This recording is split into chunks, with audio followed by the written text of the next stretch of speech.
In the heart of rural Arkansas, where the morning sun barely breaks through the dense canopy of oaks, stands Pinewood Elementary. Here, among the laughter of children and the whisper of autumn leaves, James Holler, a man of quiet strength and silent stories, begins his day. Once a transport specialist with the United States Marine Corps, serving in the waning, tumultuous years of the Vietnam War, James now trades his steering wheels for brooms, his uniform for the humble gray coveralls of a school custodian. His life, now a tapestry of simplicity, is woven into the fabric of this small community. Each morning, regardless of the weather's temperament, James walks the 6 blocks from his modest apartment to the school, his steps a testament to his unwavering commitment. With a lunchbox in hand, he greets every student with a gentle smile, his presence as reliable as the sunrise. Teachers, in their daily routines, have come to depend on him. His early arrivals ensure that pathways are clear, free from the snow's icy grip in winter or the leaves' autumnal clutter. Yet there's a mystery to James, an unspoken ritual that few have dared to delve into. Each morning, without fail, he reserves a portion of his lunch, a sandwich perhaps, or a piece of fruit, sometimes a homemade cookie, and places it on the stone bench at the East Playground's corner. This act, performed with such quietude, speaks volumes of his character, a silent beacon of kindness in a world often too loud to listen. That Tuesday, like any other, James arrived at 6:30, unlocking the maintenance room, his routine as predictable as the school bell. By 7:15, he was near the bench, lunch bag in hand. The playground was alive with the energy of 5th graders, their voices a crescendo above the usual morning chatter. One student, spotting James, elbowed his friends, his voice carrying over the noise. "Look, the janitor is giving food to that hungry kid again!" Laughter rippled through the group, but Miss Parker, on morning duty, looked up from her clipboard, her expression a mix of curiosity and concern. As James approached the group, uncertainty gripped him on how best to manage the delicate situation. Yet his face lit up with the same tender smile he'd show when cleaning up a spill or unjamming a stuck locker. With a polite nod to Miss Parker, he gracefully bent down to place a carefully wrapped sandwich and a bottle of water on the bench.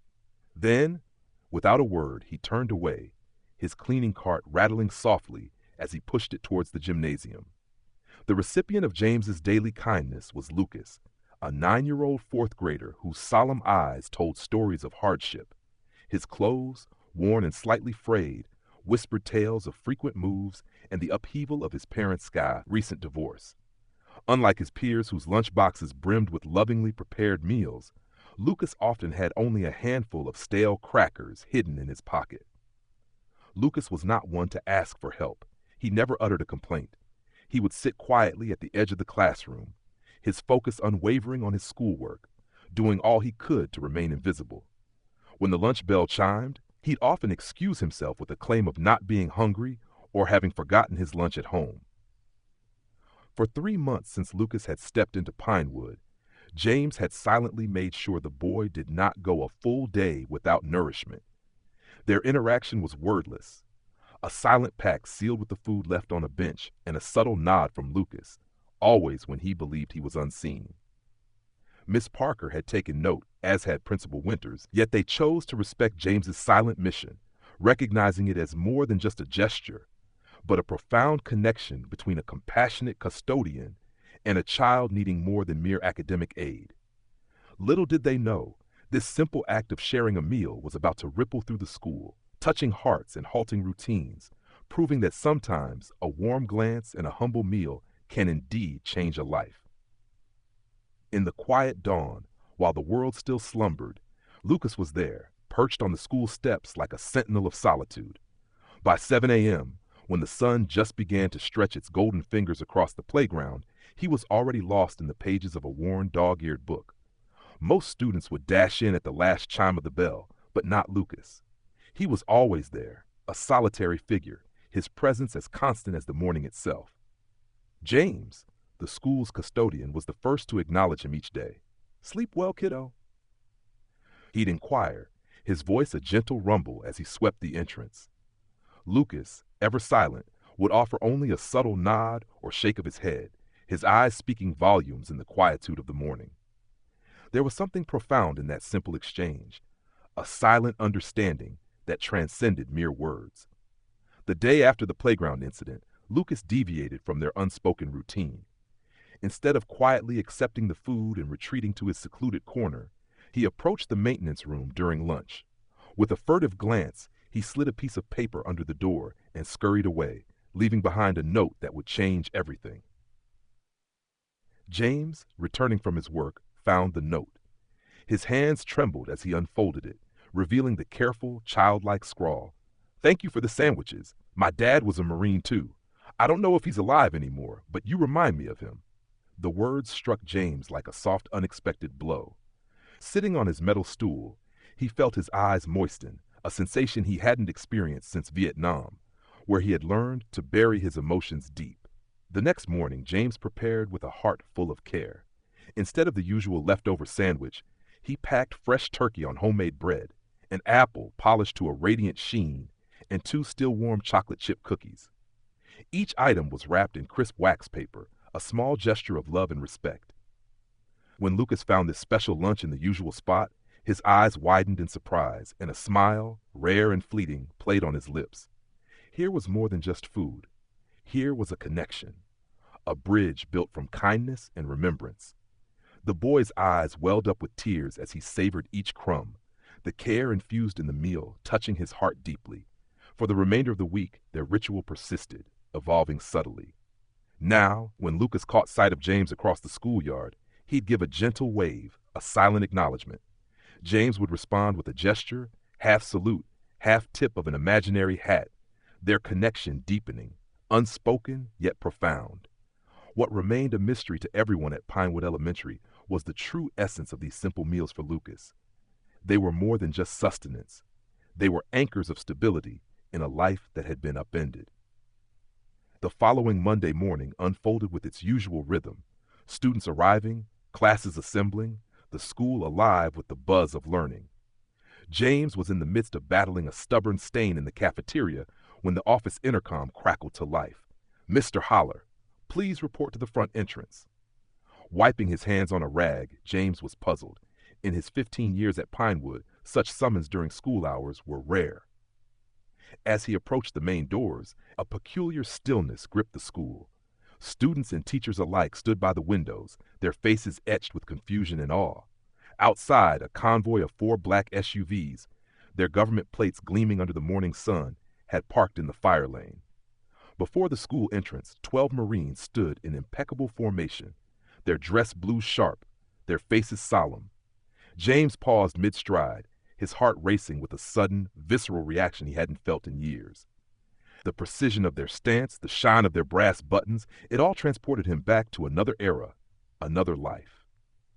The lead officer, identified by his captain's insignia, locked eyes with James through the glass doors. What could this mean? Why now? The air was thick with anticipation, the silence almost deafening. Principal Winters approached James, her expression a mix of confusion and curiosity. "Do you know what this is about?" she asked, her voice barely above a whisper. James, caught off guard, could only shake his head in silence. Just then, the door swung open, and a figure in uniform stepped in, the weight of his presence filling the room. Captain Rodriguez, cap in hand, advanced with a formal grace, his eyes scanning the room before settling on the principal. "Ma'am, I'm Captain Rodriguez with the 2nd Battalion, 5th Marines," he announced with a respectful nod. "We're here to express our deepest gratitude to the person who has been caring for Sergeant Jackson's son." The room seemed to hold its breath, the significance of his words echoing in the quiet.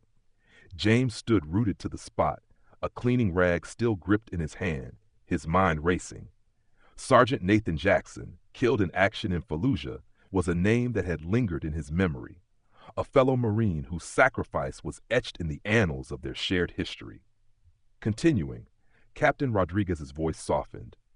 "Before his final mission, Sergeant Jackson made us promise that if anything happened to him, we would look after his son. It took us some time to find the boy after his mother moved, but we've learned that someone here has been his guardian." Principal Winters turned to James, a realization sparking in her gaze. "That would be Mr. Holler, our maintenance supervisor," she clarified, her voice tinged with awe.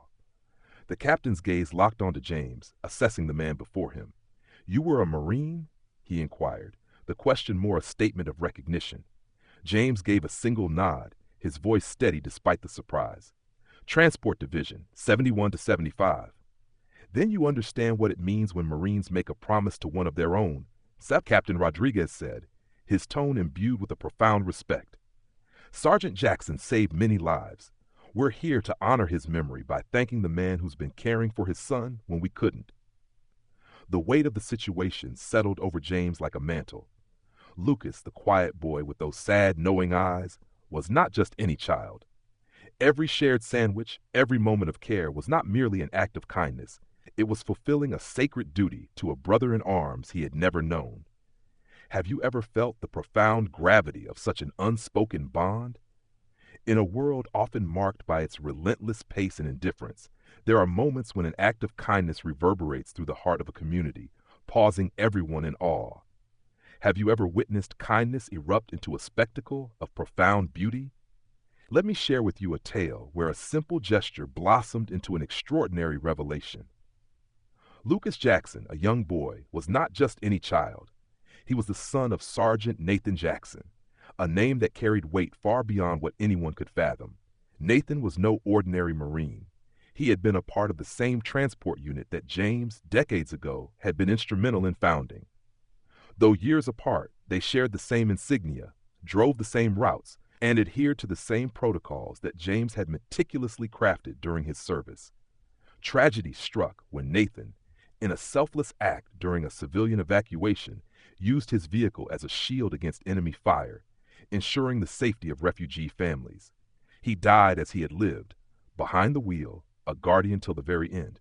His wife, Ellen, shattered by grief and grappling with financial hardship, moved with Lucas from place to place until they settled in Pinewood, a town Nathan had mentioned in his final letter.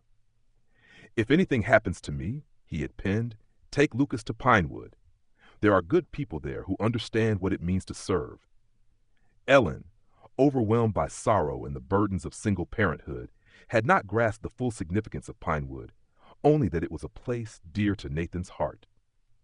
In her quiet despair, she had filed paperwork with the Veterans Affairs Office, seeking support, yet keeping her son's heroic lineage a secret, even from Lucas himself.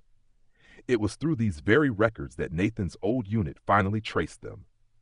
Learning Lucas attended Pinewood Elementary, they made discreet inquiries about his well-being. A school secretary mentioned a janitor who ensured the boy never went hungry. A small kindness in a world of great loss, setting the stage for revelations that would transform a simple act into something infinitely more touching and profound. In a whirlwind of unexpected events sparked by a mere offhand remark, the morning's surprise unfolded with the gathering of students and faculty in the main hallway, their eyes wide, their whispers barely audible. Captain Rodriguez, his demeanor grave yet full of respect, briefed Principal Winters. The air was thick with anticipation as regular classes were suspended and everyone was ushered into the gymnasium. At the gymnasium entrance, a line of Marines stood, each one pausing to honor James with a formal salute as he entered, clad still in his work coveralls, entirely unprepared for such an honor. Lucas, seated in the front row, his expression a mix of confusion and awe, watched the proceedings unfold. Captain Rodriguez took the stage, his voice resonant in the solemn quiet, recounting the heroic deeds of Corporal James Holler. 40 years ago, he began, his words painting a vivid picture, Corporal Holler saved 16 lives during the chaotic final evacuation from Saigon. His courage, his quick thinking, his unmatched driving skills, he ventured into the danger zone not once, not twice, but thrice to rescue those left behind. James, uncomfortable with the attention he had shunned for so long, kept his gaze lowered, his mind revisiting those harrowing moments. What many of you might not realize, Captain Rodriguez continued, is that the training protocols established by Corporal Holler are still in use today, guiding our transport divisions. He paused, turning to Lucas. Your father, following in the footsteps of the very man who has been your quiet guardian these past months. 2 lives intertwined by fate, both committed to the creed of never leaving a comrade behind. The connection was serendipitous, almost orchestrated by the cosmos itself, a silent pact of reciprocity. Here was Lucas, son of a fallen hero, under the wing of the man who had trained his father's unit, neither aware of the profound link that bound them. Ellen Jackson, Lucas's mother, stood at the back, her presence at the ceremony a mystery to her until this moment. Her eyes, filled with a mix of pride and sorrow, met those of James, a silent acknowledgement of the past, the present, and the unbreakable bonds formed in the line of duty. In the silent expanse of the gymnasium, tears cascaded down her face like a gentle rain, each drop a testament to the revelation that had just dawned on her. Her late husband, Nathan, had always been so fervent about his tales of Pinewood, his words echoing now with newfound significance. She recounted to the principal later, her voice trembling with realization. I never grasped it before. Holler's rules, they weren't just about the road. They were life's own script. The formal presentation concluded, and Captain Rodriguez approached, bearing a shadow box like a sacred relic. Within it lay Sergeant Jackson's unit patch, his service medals glinting under the gymnasium lights, and a photograph capturing his team, their faces etched with the solemnity of duty. Faintly, almost ghost-like in the background, was a poster, Holler's Rules for Getting Home Alive. The captain's voice softened. He kept this photo with him, always. It was his beacon, reminding him of what truly mattered. Lucas, with a child's curiosity, edged closer, his gaze darting between the photo and James. You knew my dad? He asked, his voice a whisper of hope. James, feeling the weight of his years in his knees, knelt to meet Lucas at eye level. Not directly, son, but in the Marines, we're all woven together by the same thread. Your father walked the same path, just in a different era. He was brave, Lucas murmured, his eyes wide with admiration. The bravest, James affirmed, his voice firm with conviction. Drivers, we go where others fear to tread, ensuring no one is left behind. As Lucas's mother navigated through the throng of onlookers, her emotions painted a vivid picture on her face, grief as fresh as the morning dew, gratitude as deep as the ocean, and a subtle embarrassment. I should have told you who was helping him, she confessed to James, her voice catching. James shook his head, his eyes conveying understanding. No explanations needed, ma'am. A Marine's family is everyone's to cherish. The ceremony drew to a close with an announcement that sent ripples of surprise and honor through the crowd. The Marine Corps had established a scholarship fund in honor of Sergeant Jackson, a legacy not just of remembrance, but of hope and future paths paved with the courage he exemplified. Sergeant Jackson's name was the golden key that flung open the gates to Lucas's future, ensuring his education would be fully funded through college. Additionally, a veterans MOC support group, with hearts as wide as their arms, arranged housing assistance for Ellen and Lucas. A modest but lovingly maintained home, just a stone's throw from Pinewood Elementary, became their sanctuary. We take care of our own, Captain Rodriguez declared, with a voice as steady as his resolve, even if it takes us a while to find them. As the formalities concluded and students trickled back to their classrooms, the air buzzed with the arrival of media representatives, drawn like moths to the flame of this touching tale. James, ever the humble custodian, retreated to his maintenance room, where he sought solace among his tools, methodically organizing them as if today were just another ordinary day. Principal Winters found him there, amidst the clink and clatter of metal. They want to interview you, she said, her voice a gentle whisper in the quiet room. James shook his head, his gaze fixed on the wrenches he was lining up by size. Not my style. Never was, he murmured. You've been working here for 15 years, and I never knew you were a decorated Marine, she observed, her curiosity piqued. James paused, his hands stilling on the tools. Never saw the need to mention it. The war is long over, he said, then lifted his eyes to meet hers, his expression thoughtful. But what you did, both then and now, deserves recognition. Recognition, Miss Winters, isn't why we do the important things, he countered, his voice carrying the weight of unspoken stories. Why did you help Lucas then? You couldn't have known who his father was, she pressed, her heart swelling with admiration. James's weathered face softened, memories flickering in his eyes. Spotted him that first day, sitting alone, no lunch, too proud to say he was hungry. Some things you just recognize when you've seen enough of the world. He paused, his voice dropping to a whisper. No child should feel forgotten. The story, like wildfire, spread through the community and beyond. Local veterans made their way to the school to clasp James's hand in gratitude, while former Marines from his old unit called from across the country, sharing tales of Holler's rules still echoing in their hearts. From the moment new recruits joined the school, James held fast to his routine. He arrived early, worked with unwavering dedication, and continued to leave meals for Lucas on the stone bench. Yet, the scene had evolved. Now they often sat together, sharing more than just food. One curious reporter managed to intercept James as he was leaving school, her microphone thrust forward like a challenge. "How does it feel to be called a hero?" she inquired, her voice tinged with anticipation. James paused, his gaze distant, pondering the weight of her words. "I'm not the hero in this story," he replied, his voice soft yet resolute. "Nathan Jackson is. I merely did what any of us would do, noticed a hungry child." With that, he walked away, leaving the reporter to ponder a response far more profound than anticipated. Respect, if you've ever met someone who shunned the spotlight, yet earned the silent reverence of many. From that day, no one at Pinewood Elementary ever referred to James as merely the janitor again. Students and staff alike began calling him Mr. Holler, the school's silent guardian. The stone bench, witness to countless meals, transformed into an unofficial monument. The Parent-Teacher Association honored this silent heroism by installing a small bronze plaque nearby, inscribed with words that would echo through time. Here, a man who said nothing made an entire battalion of Marines stand at attention. This plaque became a beacon for lessons on citizenship and character. Sometimes, Miss Parker would muse to her attentive students, the biggest heroes are the quietest among us. They don't don capes or seek the stage. They simply see needs and fulfill them. Lucas, too, began to flourish in the wake of these events. The once withdrawn, somber child gradually emerged into a boy who smiled more freely, engaged in class discussions, and even joined the school science club.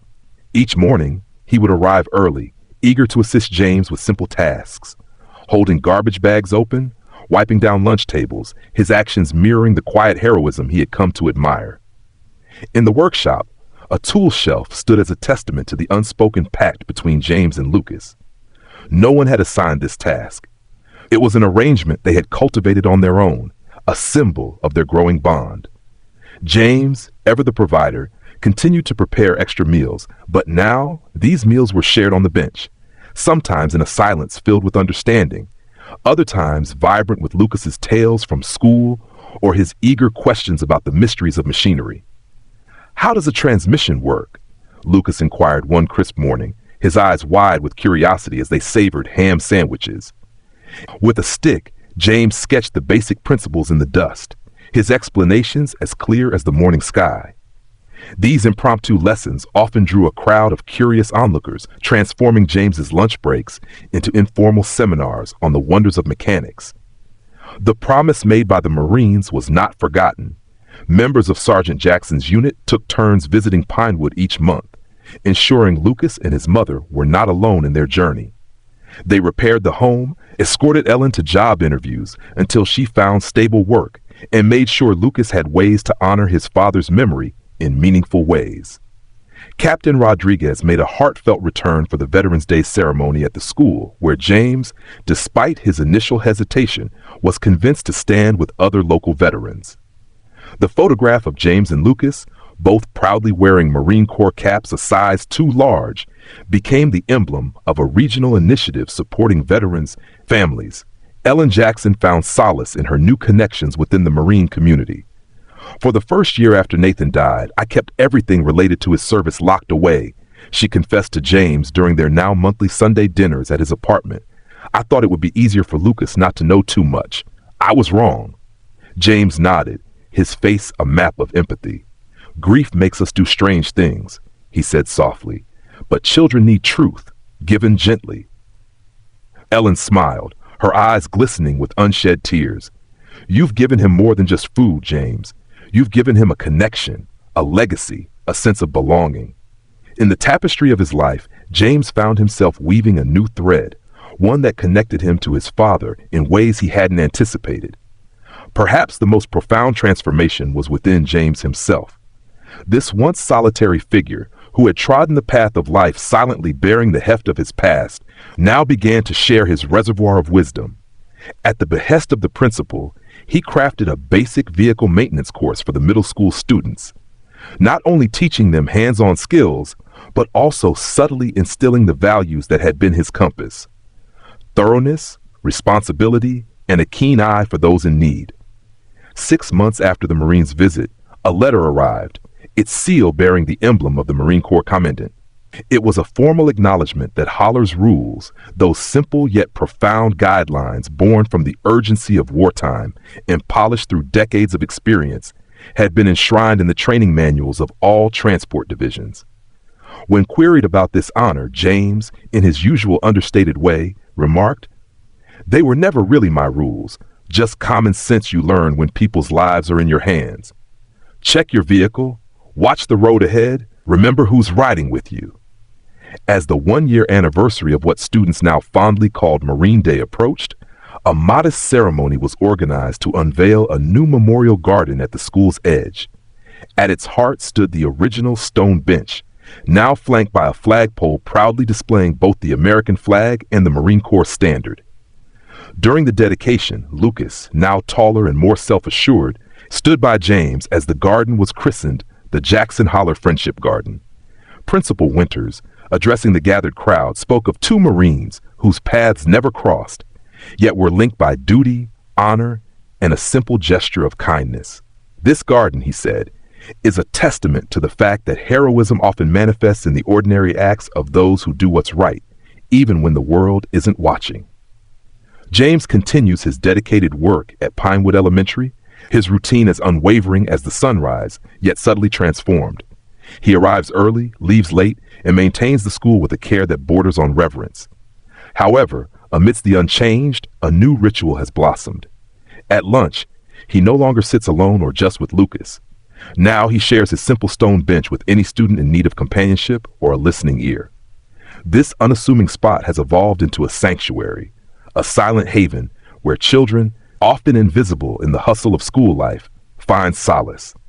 Without any formal announcement or structured initiative, James has woven an invisible safety net for those students teetering on the edges of despair. His method? Not through formal assessments or scheduled interventions, but through the keen observation of a man who recognizes that hunger manifests in countless ways, sometimes for food, sometimes for friendship. When an educational consultant, intrigued by his approach, inquired about his strategy for engaging at-risk students, James's response was simple yet profound, later immortalized on the staff room wall. "I just figure everybody's fighting a battle we can't see. A sandwich in a moment of peace might not fix it, but it lets them know they're not fighting alone." Have you ever witnessed a soul quietly performing acts of kindness, not for acclaim, but remembered by generations? In one poignant moment, a student called out mockingly, "Teacher, look, the janitor's giving food to that hungry kid again." But James, the old man, offered only a gentle smile before walking away, leaving behind not just a sandwich, but a testament to compassion. 1 week later, the schoolyard paused in reverence as a formation of Marines marched through the gates, each one stopping to salute him with a precision that spoke volumes. Who was this quiet boy? And why did such a simple act of kindness from a humble janitor evoke such profound gratitude from the heart of the military? Armed Forces, the unsung heroes. Oh, how they stand tall, our armed forces. With unwavering dedication and an unyielding spirit, they embody the essence of bravery and sacrifice. Their stories, woven with threads of courage and honor, are the true testament to the strength of our nation.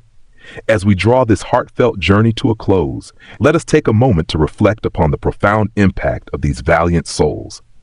Their commitment, their resilience, and their love for our land stir deep emotions within us, reminding us of the true meaning of service. Thank you for joining us in this celebration of our armed forces. Your engagement means the world to us. Please, let us know in the comments how their stories have touched your hearts. Like, share, and subscribe to keep the spirit of our heroes alive in our hearts and minds. Together, let's keep their legacy shining bright.